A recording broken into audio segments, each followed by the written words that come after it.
Hello and welcome back to another episode of the Napoleonic Wars Podcast with me, your host. I'm going to say lead pilot for today, seeing as though the usual lead pilot as we've switched seats, shall we say.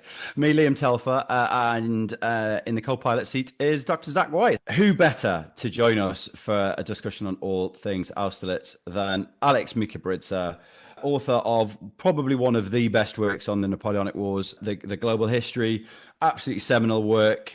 If you read one book on the Napoleonic Wars, read that one. How are you, Alex? Well, I'm feeling much better now. Overly generous introduction. Not at all. Absolutely fully deserved. And we're really grateful that you could join us today.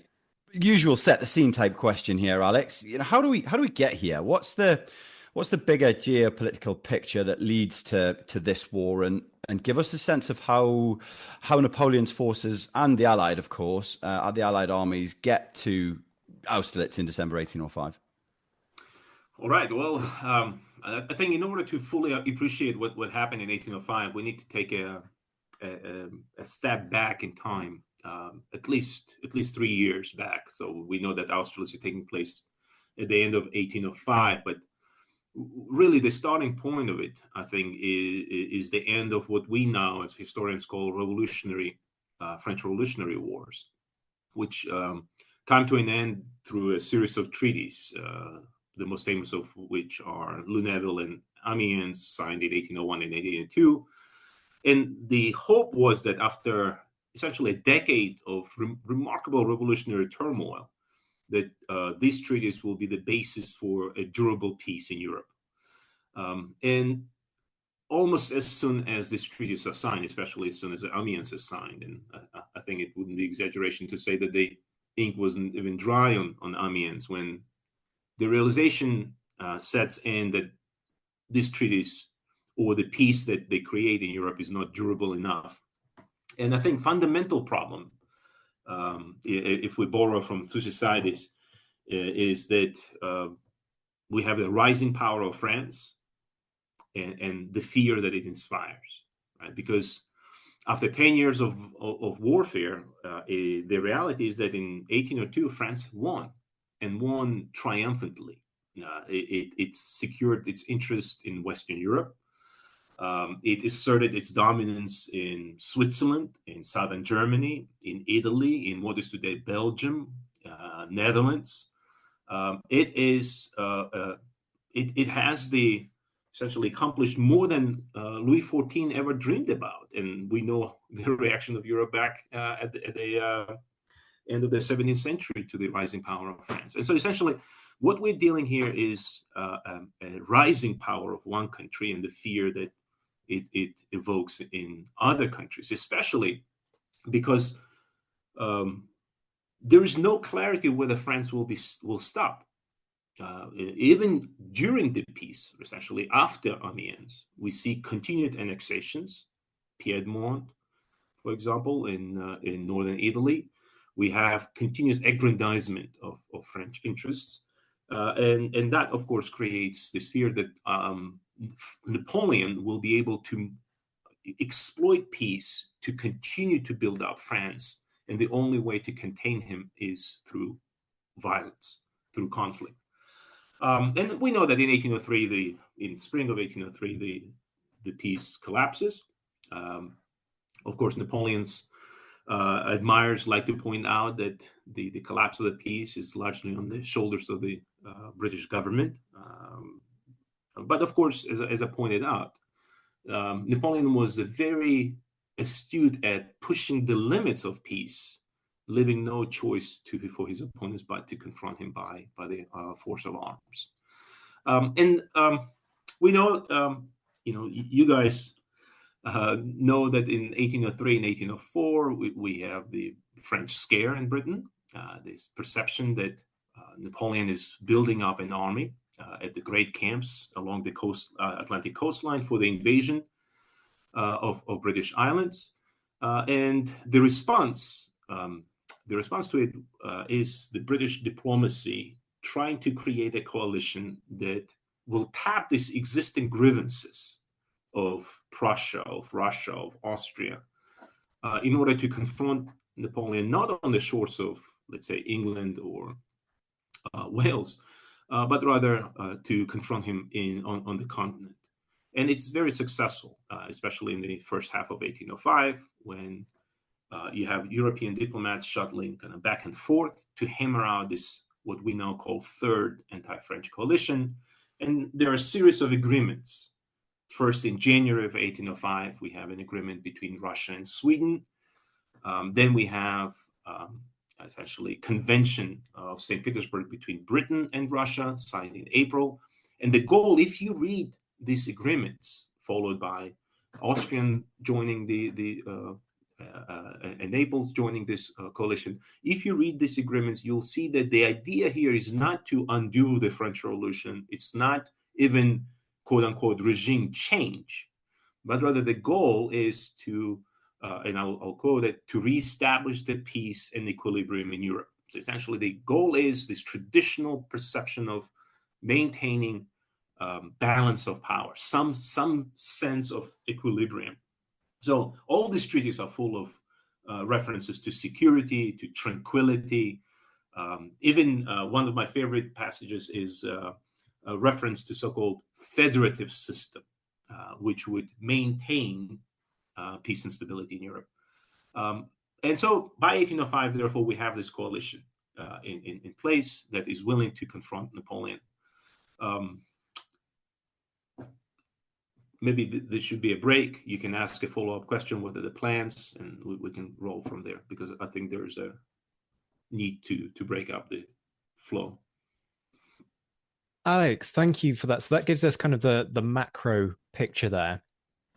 I know our listeners, they tuned in for a battle episode. They want to get to the fighty stuff. But before we start sort of burning powder and charging in with cavalry, talk us through the maneuvers that I guess get us towards Austerlitz, kind of the opening phase of the campaign, Napoleon's reaction as well to these developments. How does he feel this situation is developing, and what's his goal, I guess, out of all of this?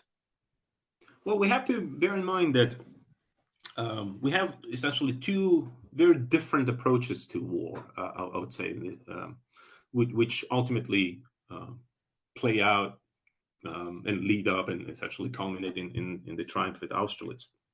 On one hand, we have the coalition. As I pointed out, it's a coalition of Britain, Austria, Russia, Sweden, Naples. So it's a sizable coalition. It can mobilize almost 600,000 men for this campaign. So it's on paper, at least, the coalition armies is incredible in size. But the problem that immediately kind of is obvious in discussing the coalition plans is that coalition wants to confront France on multiple fronts. In fact, we can identify 4 major theaters of war.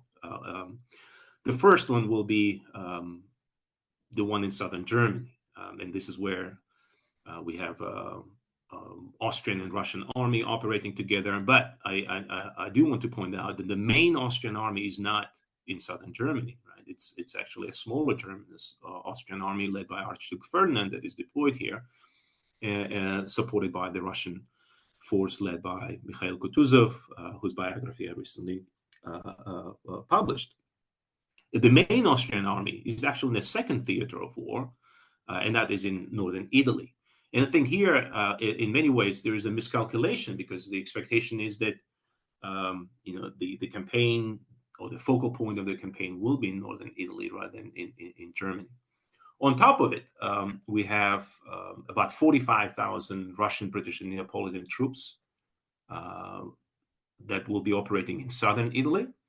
And we have about 70,000 Russian, Swedes, and British who are sent to northern Germany. So it's a multi-pronged kind of converging operation. But to conduct an operation on that level, on that scale, with the limitations of communications and transportations of the time, of course, meant that the plan, I would say in hindsight, right, was doomed to fail. Napoleon, on the other hand, has his force concentrated, right? He has He has trained this army almost continuously for the past 2.5 years. And I actually believe that the Grande Armée of 1805 is probably the most the best military force that entire period has faced, and probably one of the best military forces in military history. And so to have an army that spent that long of a period of time together, trying to learn the coordination between the branches, trying to understand how these officers, staff officers, commanding officers work together, to have the constant drills and preparations for it is something quite unique. So that means when Napoleon reacts to the news of the coalition army, to the coalition forces actually making the first move, and it's the Austrians who invade the Bavaria in this fall of 1805. Well, Napoleon responds with remarkably fast operation that transports some 190,000 French troops from the coastline of Atlantic to the heart of Europe to look at this movement, right, of the 7 massive kind of torrents, as we, or as the contemporaries call them, and certainly now we refer to them as well, is to see this remarkably flexible and efficient corps system in action.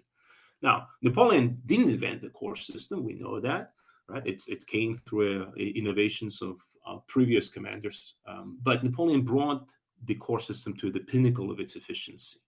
And it plays out with remarkable success in the fall of 1805, when the French outmaneuvered the Austrians in a series of operations in Bavaria, resulting in the Austrian army led by Archduke Ferdinand and General Mack being surrounded around Ulm and effectively forced to surrender.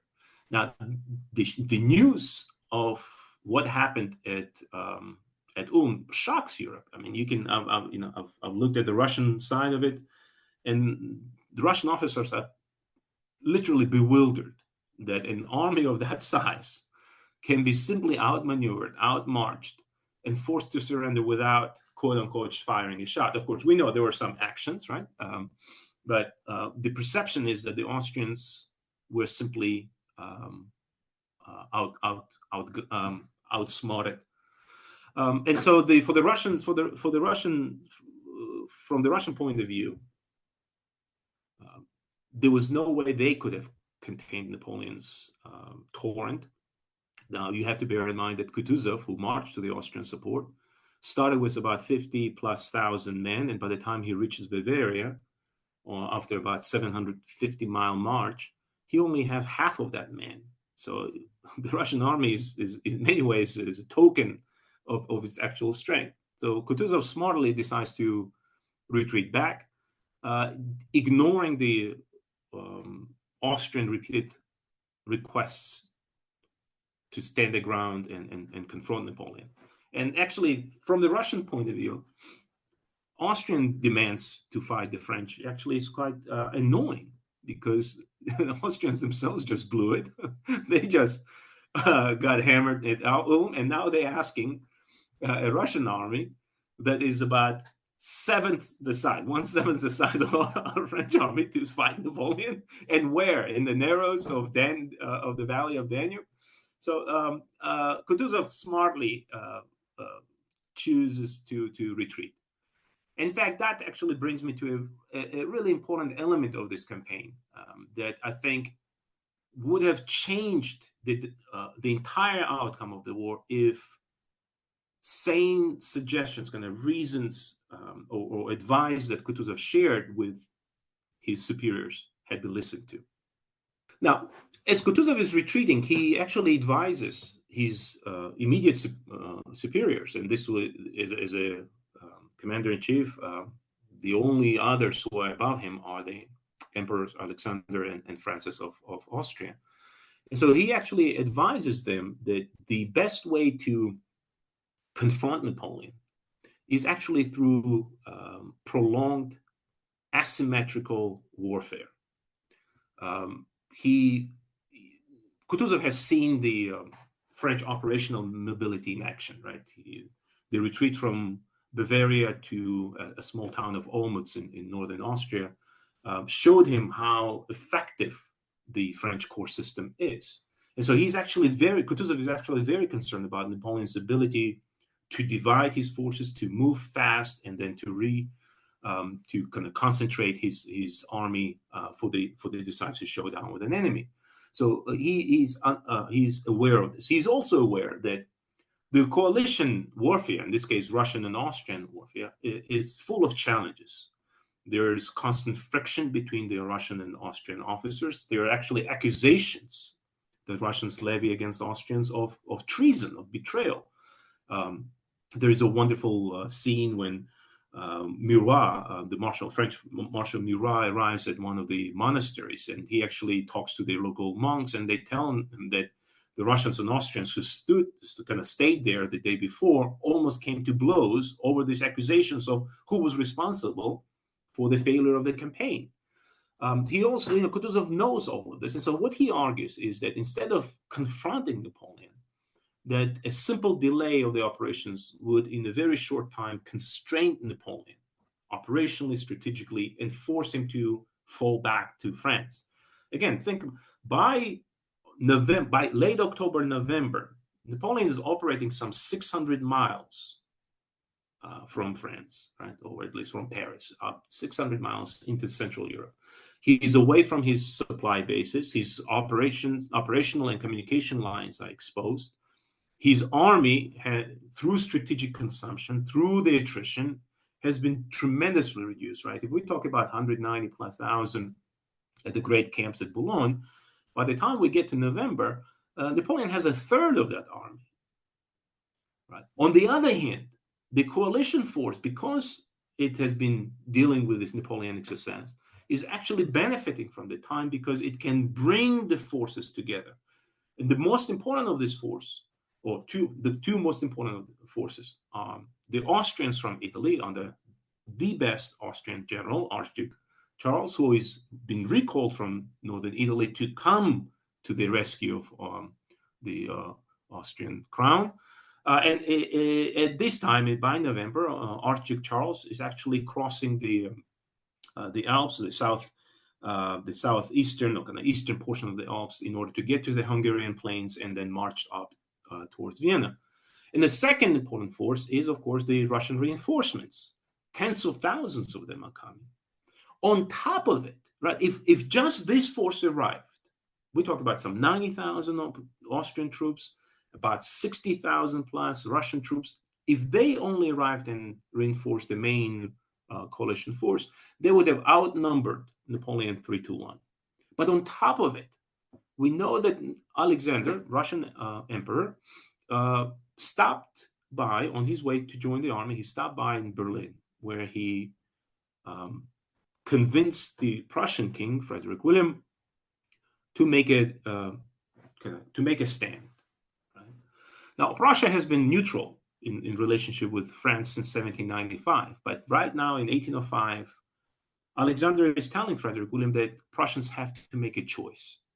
They're either with Napoleon, right, even through neutrality, or they're with a coalition. And of course, from the Prussian point of view, the previous years were full of humiliation, or at least perception is that France was consistently humiliating Prussians and affecting their interests without giving Prussians what they want.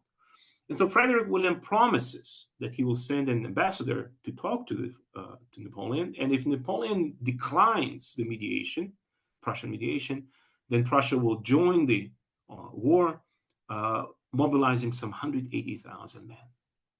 So Kutuzov, and he's not the only one, but he certainly is, as a commander-in-chief, he's the most kind of important of it. They all argue for time. We need to gain more time. And if we do, we will have enormous force concentrated against much smaller French. And I'm absolutely convinced that if Alexander and Francis had agreed to prolong the campaign until the end of the year, the outcome of the War Third Coalition would have been dramatically different. Alex, I just want to link one of the things you were talking about there with kind of one of the things that Austerlitz is most known for, particularly in the preliminary phases. You talk about Napoleon's army and the strategic consumption of it, how its numbers have depleted. Now, one of the most remarkable things that people talk about is how Napoleon sort of plays with the Allies and, how he feigns weakness. Now, how much of that is a genuine push of feint, or is it kind of using the restrictions he has to his advantage? But yeah, give us a sense of, how he deliberately lulls the Allies into a sort of false sense of security. That's a great question, and we have plenty of, I think, accounts and sources from both sides to reconstruct this situation pretty well. So let me start with the coalition side first, because what we know is that Kutuzov's counsel was not listened. In fact, worse than that, he was made fun of consistently, was made fun of by Emperor Alexander and by a coterie of the young officers who surrounded him. So, for example, when Kutuzov was warning Alexander that confronting Napoleon might lead to a defeat, Alexander dismissively questions Kutuzov's courage, accuses him of cowardice, and says, "Hey, you spent your entire life fighting Turks, and now that you face the real army, right now you're afraid of confronting it." And so Kutuzov is so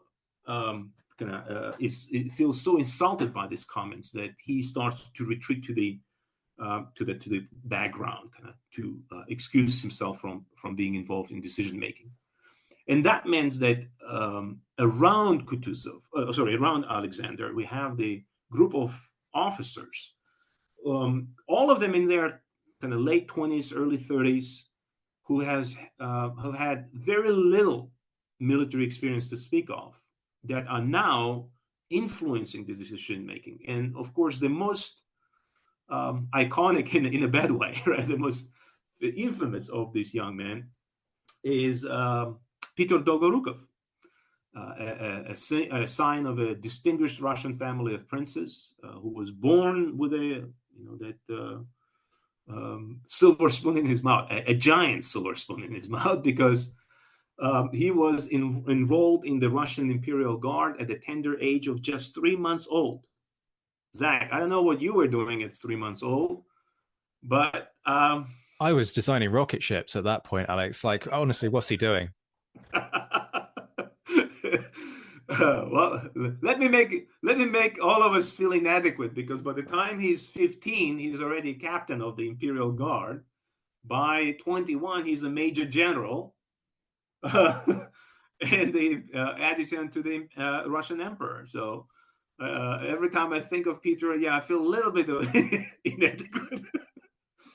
But can I just remark on the achievement that is making Alex Mikaberidze, of all people, feel inadequate? Just pause and reflect on what this guy has done, folks.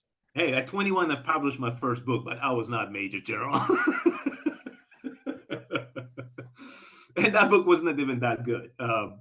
Anyways, so what Dolgorukov, I think Dolgorukov is a good example of those individuals who, despite the lack of experience, despite the lack of knowledge, I would say, feel overconfident about what they can offer, what they can do. And he's very hawkish on terms of foreign policy. He believes that France needs to be defeated and contained, and he believes that Russia needs to play more assertive role in Europe. In fact, over the previous year, Dolgorukov is one of the architects of the Russian confrontation with Napoleon, and he was directly involved in several diplomatic missions, including the one sent to Prussia to sway the Prussian monarchy to join the coalition. So now Dolgorukov looks at what happened in the previous month, right? So this is defeat at Ulm, which he and other Russian officers blame entirely on Austrians. And then he looks at the rearguard actions that Kutuzov fought during retreat from Bavaria to Austria. And he believes that those rearguard actions were all Russian victories. Especially he narrows down on the great rearguard action fought at Schöngraben and Hollabrunn by a small Russian rearguard led by Peter Bagration, where Bagration is able to gain about 2 days in order to save the Russian army. Well, the way the Russians portrayed this rearguard action is that it's about 5,000 Russians against 35,000 French troops, and they win. Right? So there's this imperial decree that allows the soldiers who were involved in the rearguard action to actually display a sign 5 against 35. Right? So he believes that the Russians can fight toe-to-toe with French, and even if they have fewer troops, they still will defeat Napoleon. So that's on the Russian side, right? So they ignore all the problems that the coalition force has: the lack of sufficient manpower, the lack of provisions. For example, at Olmütz, we know that Alexander himself writes to Prussian king and complains about not having enough provisions in the camp, but they all ignore it. Now, on Napoleon's side, Napoleon is actually aware of these problems. And one of my favorite examples is when Napoleon sends his one of his generals, Savary, who later on is in charge of the police, right? And Savary is an experienced, capable man, very observant man. And so Napoleon sends him on the eve of Austerlitz to figure out what's going on in the Allied camp. And Savary, he has a wonderful description in his memoirs. He arrives in late November. He arrives to the Allied camp and is introduced to Kutuzov. And Kutuzov tells him, listen, the emperor is right now asleep. You'll have to wait. And Savary spends that kind of entire morning and early afternoon sitting at the Russian headquarters and literally listening to what people are saying. Right? And so what he realizes is that the experienced men like Kutuzov are all sidelined, and that it's the young men who are making essentially making the decision. And so he says, this is a quote from his later description. He says, all the Russian youth of the highest quality, and this means nobility, were eager for battle. They all made much the same kind of calculations as the maid with her pail of milk. I love that reference. They all were convinced that they were. And so Savary, when he comes back, he reports his meeting with Alexander, and essentially tells Napoleon that they are overconfident. They are not really understanding what they're dealing with. Most crucially, as part of this exchange, Savary goes to meet Alexander. Right now, as part of this exchange, Alexander decides to send his envoy to Napoleon to continue this diplomatic exchange. And of all the people he could have chosen, he chose Dolgorukov. And so that sets the stage for that famous exchange in late November, when Dolgorukov arrives to meet Napoleon. And Napoleon, based on Savary's reporting, knowing who Dolgorukov kind of by character is, right, plays him like a fiddle. Right? He portrays himself as a weak. He actually shows him the troops that are all disheveled, all kind of preparing to retreat. The conversation that he's having with Napoleon, Dolgorukov having Napoleon, is quite interesting. When he returns back, Dolgorukov actually tells Alexander, quote, Napoleon trembled with fear in front of me. Even our advance guard would be sufficient to defeat him. And so that is absolutely psychological play that Napoleon uses. Right? He reads the enemy, he understands what the enemy expects to see, and he shows the enemy exactly what they want to see. Now, what is fascinating is that when Dolgorukov returned and kind of made a report of this meeting with Napoleon, the Emperor Alexander convened a council of war. Okay, and so there is Alexander, Dolgorukov, officers, and Kutuzov. So Dolgorukov reports what happened, and he says, we must attack at once. The French are retreating, and if we kind of pursue them, we're going to smash them. Kutuzov, I imagine him kind of slowly raising up right in his chair, his He says, no. He says, time is on our side and that we need to postpone the offensive, in fact, wait it out. So Dolgorukov turns to Kutuzov and sniggers at him, kind of chuckles. And Kutuzov kind of notices that, and he says, what are you laughing at, young man? That's actual quote. Right? And he says, maybe you think I'm a coward. My age and wounds, however, speak for themselves. Right? And then Dolgorukov laughs again, right? Condescending laugh. So Kutuzov storms out and he leaves. So once he leaves, there is this awkward pause.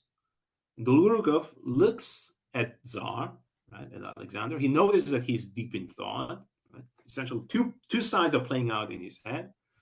And Dolgorukov then makes this, I would say, fateful remark. Right? He says, this is a quote, Your Majesty, if we retreat, Napoleon will consider us all cowards. And Alexander kind of it springs up, it kind of almost like wakes him up, and he responds, cowards, then it is better for us to die. And so he gives an order to march forward. It's incredible to listen to this and just hear that kind of arrogance of youth and the bravado leading to decisions that are going to dictate the course of the next decade. Of course, we all sit back at this with hindsight and kind of think, well, this is insane. This is absolutely mental. You know, these men need to just kind of ditch their fragile masculinity for a second and just think strategically. They need to listen to the Kutuzov. You know, you can almost hear our listeners kind of screaming, this is a dumb decision. Oh, I'll make it even better, Zach. Yeah, let me frustrate you even more. So all of this is taking place at the end of November. Alexander gives the order to advance. The coalition army is now marching. The Russo-Austrian army is now marching from Olmütz to the southwest. And it arrives at the small village of Austerlitz, where in the night of December the 1st, right, almost kind of dawn of December 2nd, we have yet another council of war. And this is the council of war that is factually designed to draft a plan for the battle that we'll soon enough call Battle of Austerlitz. And so at this battle now we have, at this council, we have the meeting between Austrian and Russian officers in order to figure out how they will actually confront Napoleon. So now that they've arrived. And at this meeting, the Kutuzov has almost given up. He realizes nothing that he says will be listened to, so he sits in the room. Famously, Tolstoy makes that scene rather famous, although it's based on actual historical source, where Kutuzov is in his armchair and dozing off.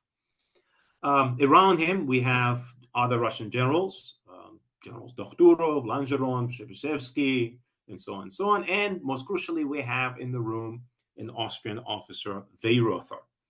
Now, Weyrother is an interesting kind of figure because if you look at his previous experience, right? If you look at his prior service, almost every time he had a decision to make, he lost the battle, right? So it's incredible that he was able to make a career out of losing consistently. Now, he is about 50 years old and born in Vienna. He served in the Austrian army for almost 30 years, fought in the War of the First Coalition, and served as a staff officer first in Rhineland, then in Italy. And he was the one who, in 1797, actually helped develop a plan to confront this young French general, Napoleon Bonaparte, in northern Italy, which led to a crushing Austrian defeat at Rivoli in January of 1797. Well, that should have been a wake-up call, maybe, but we know the Austrians didn't have a good tally against Napoleon at the time.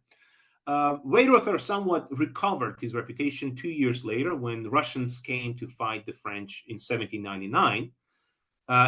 With Suvorov, Weyrother actually acquits himself enough to get a promotion to colonel. But then So Russians leave. Weyrother is again tasked with leading a campaign. He's sent to Rhineland, develops a plan which leads to the crushing Austrian defeat at Hohenlinden. And despite this, by pulling the court connections, he's promoted to Major General. And now in 1805, this is the guy who stands in that room reading the plan that he developed. All right. Now, the plan is long, written in German, and is full of, as far as Russians are concerned, unfamiliar small villages, German sounding, right? Villages scattered in the regions that have never been to, and describing each column's movement to the precision. So I can only imagine him reading that kind of monotone voice. Langeron has a wonderful description of it, where he says that Weyrother read, quote, his dispositions in a tone and with a boasting air, which announced in him the intimate persuasion of his own merit and of our incompetence. Weyrother resembled a form master in a high school reading a lesson to the young pupils, right, to young students. And you know what is fascinating? So at the end of this presentation, when he reads all of this, and he's like, Weyrother looks at everyone and says, all right, we got it. Well, one of the Austrian officers, Ferdinand Bubno und Lititz, makes a passing remark. He says, well, let us hope that you will not screw up like you did at last year's military maneuvers. I can only imagine the Russians like, wait a second, what just exactly happened? And it seems that Weyrother, who was bragging that he knew the terrain around Austerlitz very well, that the year before he actually screwed up and misplaced some of the units, which is a kind of a foreshadowing of what will actually happen during the battle. Well, the Russians respond to this by resignation. Buxhovden actually didn't listen to any of it. Miloradovich, who will be commanding one of the columns, he actually listened, understood what it was promising, and as one of the eyewitnesses says, he stood somber and subdued. When this battle plan was finally approved, it was actually almost 3 o'clock in the morning. Now, remember, it's written in German. So now it needs to be translated in Russian because Russian officers, most of them speak French, but few of them speak German. So it needs to be translated. So now you have all these clerks furiously translating this lengthy disposition. It is only around 6 o'clock in the morning. And remember, disposition said that the attack should start at 7. So the disposition is finished at 6 o'clock in the morning and is then sent in dozens of copies to the army. But there are not enough copies of them made. And so when they come, you know what they do? And this is from Alexei Yermolov's memoirs, which I translated and published. He says, well, disposition was brought. It was written on several sheets of paper, crowded with difficult names of villages, lakes, streams, distances, and heights. We were not allowed to make a copy of it because there were only so many copies of it. And instead, it was simply read out to all of the officers. And says, I must confess that when I heard it read out, I understood very little of what was intended. The only thing I comprehended was that we were supposed to attack in the morning. Now, when this disposition arrives to Bagration, who is way up in the north, holding the coalition's right flank, he looks at this copy, quickly skims through it, and then turns to his Austrian colleagues and says, we will be defeated tomorrow. That is absolutely fascinating. I'd love to dive in a little bit more on this with, just the fact of the way that the orders have to be translated. That in itself, even with time, is problematic. Let alone at 3 o'clock in the morning, doing things by candlelight and in a rush. And when I imagine there is quite a lot of complications in amongst things like elevations, place names, etc., etc. But I do want to switch fire slightly to Napoleon and where he's at. So who does Napoleon have around him at this stage? You know, who is he getting his advice from? What direction is he wanting to take, and his sort of staff, his generals, what are they trying to push towards? And at the same time as that, you know, what state are Napoleon's men in, and sort of whereabouts are they geographically? All right. So if we look, and for the listeners, I guess they need to maybe have this imaginary map in their head pulled up. So we're in a region that is mountain. I wouldn't say mountainous, but it's a kind of rolling hills between the city of Brno, or Brunn, as it was called back at the time, and we are east of Brunn. Between the city and the small village of Austerlitz, which nowadays is called Slavkov, right? What are the features here? The dominant features are several streams. To the south of the field, or the battlefield, are several ponds, and these are fishing ponds, Menitz Pond and Sachan Pond, and they're fed by several streams. Then probably the most important of them is so-called Goldbach stream, upon which the French left flank will be anchored. The dominant feature of the battlefield is that in the middle of the battlefield, there are hills, the so-called Pratzen hills. And in a conventional battle, and this is what makes Austerlitz, I think, unique, is that in a conventional battle, any reasonable commander would have taken position on top of the Pratzen heights in order to dominate the valley below. So you would have deployed the artillery, maybe dug in, and then forced the coalition forces as they advanced to climb uphill, which would have added an extra challenge for them.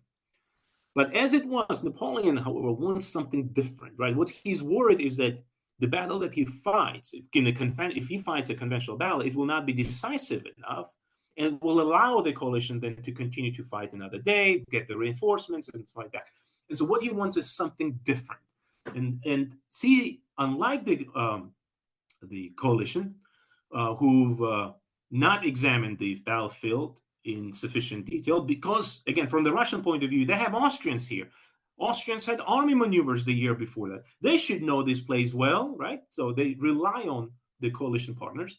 Well, unlike the Russians, let's say, Napoleon actually spent several days examining the area. And that's all in late November.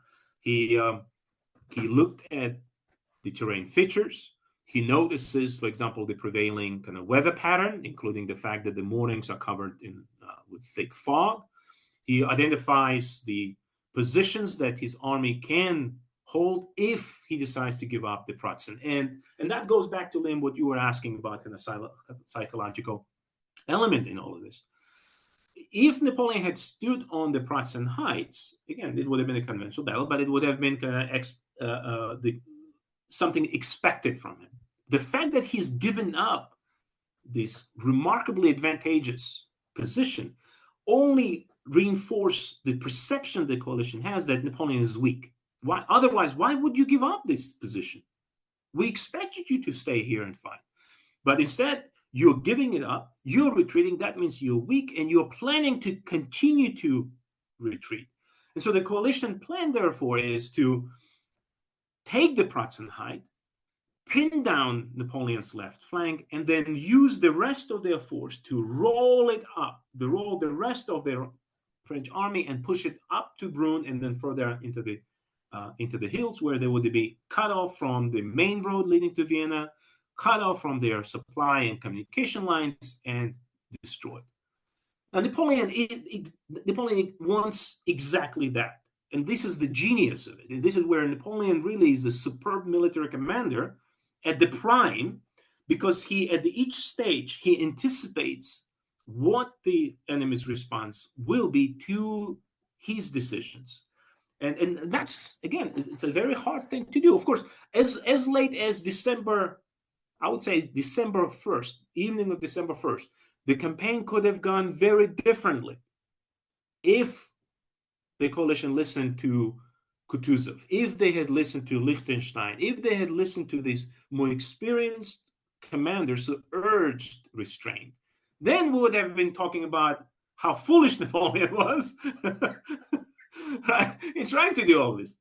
But as it was, right, it takes, so this is where, when I looked at Austerlitz, is on one hand, I'm in awe of Napoleon's ability to anticipate this, but on the other hand, I'm full of frustration that the coalition played along in such an inept way, especially when you have this 20-plus-year-old young guys failing to comprehend what is about to happen. When you describe it like this, Alex, it's so I dislike comparisons between sport and games with war, but this is one of those rare moments where military history ends up looking a little bit like a sort of three-dimensional game of chess, in the sense that Napoleon has read his opponent in a way almost unparalleled in military history. This is why Napoleon stands out as the great military commander of the age, right? Because he's got inside these people's heads. But with all of this, there is a huge gamble going on here. You know, he doesn't have all of his men ready. You know, part of this weakness is, yes, it's feigned, but there is also genuine weakness. So just talk me through the commanders, the core commanders who are available to him, and where those troops are, and how they're going to kind of influence the plan that Napoleon makes for Austerlitz. So here's the thing, though. You're right that the Grand Armée is scattered, but it's a scattering or kind of dispersion that is a little bit deceiving. Because if we look at on November 29, 30, right, when Napoleon is making these kind of preparations, when he's playing his enemy, we know that he's very carefully observing the enemy movements.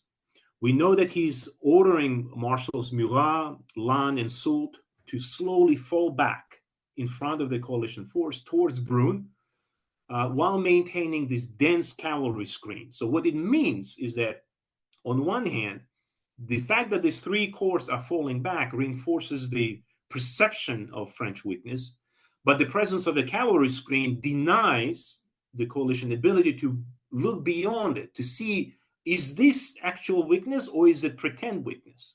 On top of it, Napoleon is issuing, in the last days of November, orders to Bernadotte, whom he's recalling from Bohemia.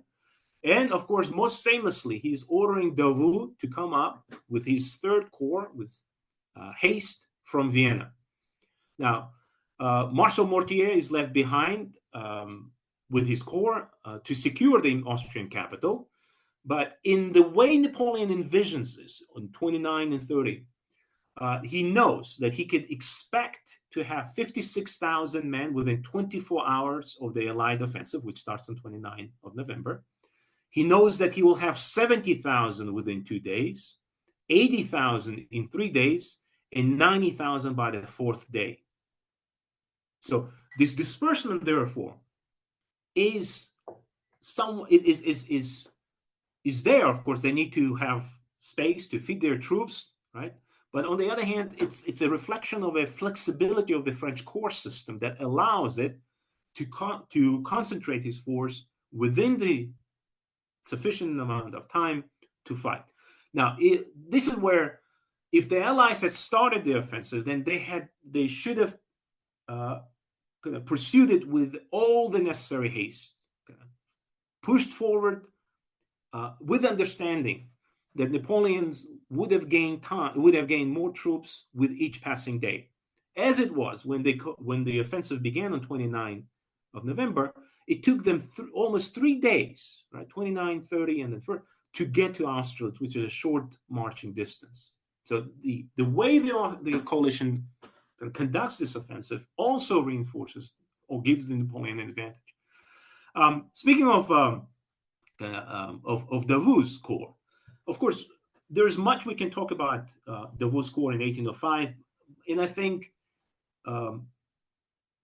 the march that Davout begins on November 29 from Vienna to arrive to help Napoleon is one of the most incredible accomplishments in military history.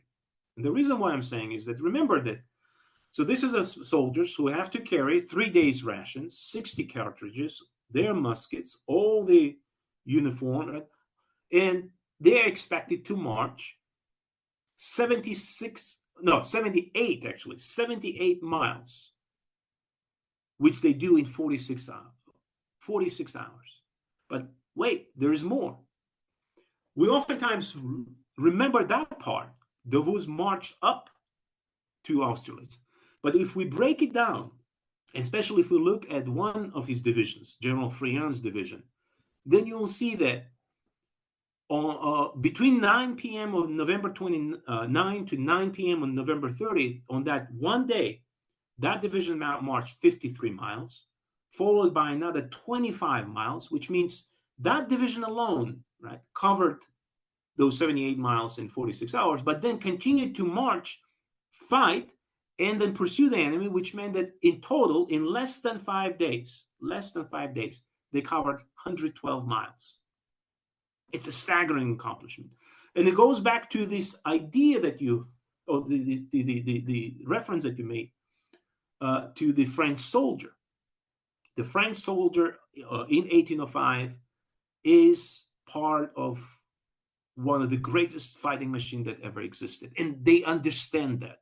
There's a motivation, there's a willingness to follow their superiors, to their officers, regimental officers, divisional officers, or their corps officers. There is this sense that they have won so many battles in the previous couple of months that this will be no different. And the best example of the morale, the spirit that the French army has on the eve of the battle is, of course, that nightly walk that Napoleon takes at dawn in order to examine the line that he is, the battle line.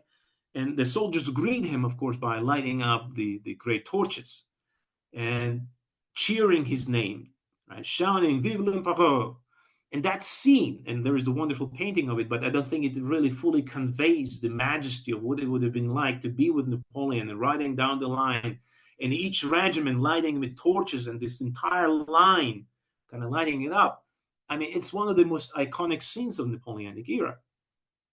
But you know what is fascinating? If I were standing on the Pratzenheit, or if you were standing, Zach, on the Pratzenheit, how would you have interpreted the fact that suddenly the entire line, right, of the enemy armies is lit up on fire? And the prevailing interpretation was, well, they are preparing to retreat. They are scared of us, and they're preparing to break the camp and leave. Which, yet again, gives you a sense that this was the battle for allies to lose, not necessarily for Napoleon to win. I really want to follow that up with a question of why would they make that leap? I mean, it seems almost nonsensical to me, but I kind of want to push you a little bit on what you're saying there about Napoleon. You know, that you're saying that he knows that he can bring this number of men together in a particular time frame. Now, I think it's really, really important that we bring Berthier into this discussion, you know. And I sort of want to look at how much of this, security that Napoleon has in his force direction. How much of that is Berthier's ability to translate Napoleon's vision, or is it simply more down to that Napoleon knows this because of the way the army's been trained, and like you talk about that cohesion that it's been developing since it's been based together, preparing for the invasion of England? No, I think Berthier is a absolutely crucial cog in this fighting machine. And when Zach, you were having the Battle of the Marshals, I think I was a little bit unfair when I referred to Berthier as a glorified clerk. He was, but he was very, very good at clerking. So, no, of course, the way the État-Major, the French headquarters are set up, reflect both Napoleon's preferences, but also the administrative genius of the men like Berthier. Berthier's ability to listen to Napoleon's instructions, to interpret them, and then to essentially convert them into clear instructions that the officers could follow is dramatically different from what I've just described was happening on the coalition side. So in many ways, Berthier and Weyrother are diametrically opposite of each other. If if Weyrother's disposition is long, convoluted, full of references to these weird places, unknown, right? Berthier's is all about clarity, right? And it's not necessarily Napoleon that gives them the clarity. It's Berthier's ability to listen to Napoleon, understand what he wants, and then provide that clarity to them. It certainly helps that Napoleon and his staff, and that includes Berthier, had spent 29 and 30th of November on horseback, examining the terrain, receiving the constant stream of reports, comprehending where the enemy is and what the enemy's intentions were. So those 2 days, 29 and 30th of November, are actually absolutely crucial.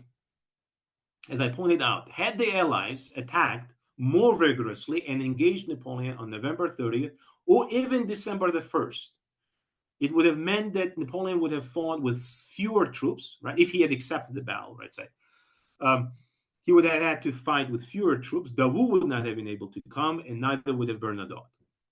So the battle would have turned out quite differently. But the fact that the Allies are slow allows him to craft the plan, allows Berthier to write the relevant instructions and then convey them in expedited manner to the army, where the officers can actually comprehend what is expected of them. And that's the key to victory. So as we bring this Eve of Austerlitz episode towards its cliffhanger, paint a picture for us. Dawn on Austerlitz Day.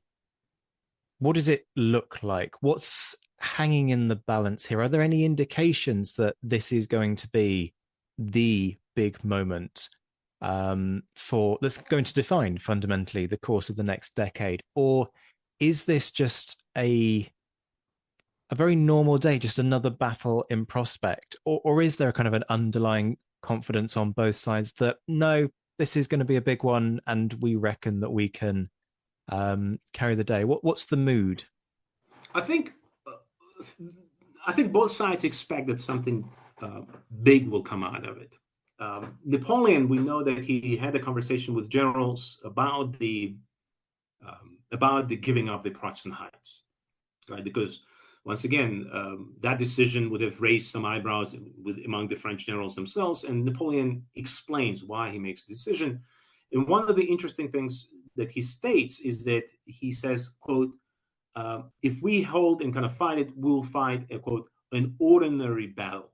And so that implies that by giving it up and by kind of crafting this new plan, he wants to fight an unordinary battle, something unique, something different. So there is certainly that expectation. And then certainly that feeling of euphoria, that feeling of excitement that the torch procession creates is important. Soldiers do feel that they're about to witness a major victory. On the Allied side, as I pointed out, it depends on who you talk to. Bagration, Kutuzov, Langeron, essentially Russian officers are actually quite pessimistic about the outcome of the battle. I'll tell you this. At dawn on December 2nd, Kutuzov actually was overheard yelling in the headquarters that he cannot, this is the quote, I cannot consent to this plan. This is Napoleon's plan. He, for example, we know that at around 4 o'clock in the morning, right, he went to wake up the emperor to try to warn him one more time. And the emperor is fast asleep, so he can't be woken up. Instead, it is Oberhof Marshal, so essentially like a marshal of the palace, Nikolai Tolstoy, who opens the door, and Kutuzov tells him, His Majesty intends to fight a battle, but you must tell him not to, because we are, and this is a crucial part of that quote, we're almost certain to lose the battle. And the response, and imagine if you're Tolstoy, you were asleep, you're woken up, so he is pissed off. So he looks at Kutuzov and he responds, My responsibility is to dabble with sauces and roasts. Yours is to fight wars. So shut the hell up and deal with it. So if you are a Russian officer, oh yeah, you will be quite pessimistic about this. Austrians, I think if you're Weyrother, you would be convinced, absolutely convinced, that this is the battle plan that will lead you to victory. And he was very confident about it. I think Alexander, Dolgorukov, and the young officers like him were all confident that this was a battle that will bring them glory, that they will stop the menace that has terrorized Europe for so long. And on that cliffhanger, we are going to break it there. Alex, such a joy to have you on the show. Thank you for bringing your enthusiasm, your passion, and of course, your towering expertise to bear on the Eve of Austerlitz. Folks, if you haven't already, please go and get yourself a copy of The Napoleonic Wars, A Global History, one of the key texts to have been written in the last few years. Something that's going to endure. It's more of an investment at this point than just an ordinary purchase. And while you're there, why not get yourself a copy of Kutuzov, A Life in War and Peace? Alex, massive thank you. This has been a huge amount of fun. And folks, this has been the Napoleonic Wars Pod, the Eve of Austerlitz. We will be back very, very soon. Did you enjoy this episode? Be sure to subscribe so that you can find your way back. If you want to stay up to date with all the latest news, sign up to our mailing list. The link is in the description. And don't forget that you can enjoy early access to all episodes, exclusive episodes, online courses, and much more on Patreon. The link is in the description. And if you're looking for personalized merch for the Napoleonic nerd in your life, drop us a line on social media and we can design something for you.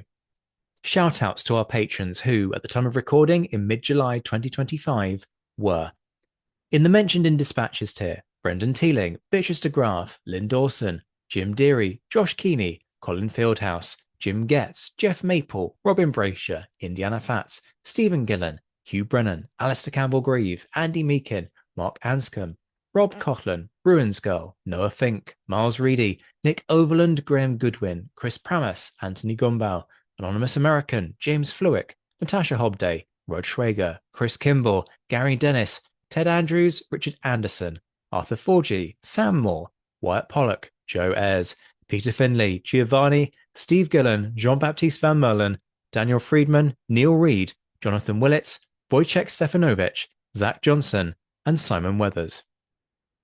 The Admirals: Ian Harding, John Haynes, Mike Guest, Rachel Stark, Mark Duckers, David Priest, Graham Callister, Sean Sullivan, Stephen Ashworth, Reto the Sci-Fi Fan, Tim Day, Jason Morn, Tim Pritchard, Darla Vincent, and Rob Painter. The Chiefs of Staff: David Maxwell and Adam Coslin. The Marshals: Ryan Diamond and JC Kaiser. The Legion de Scholars: Kate Walcombe, Clemens Bevan, Dan Hazelwood, and Bob Burnham.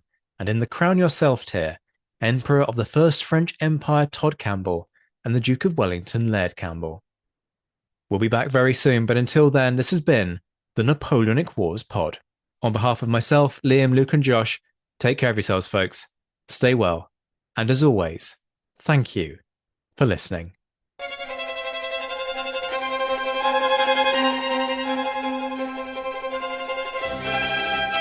Thank you.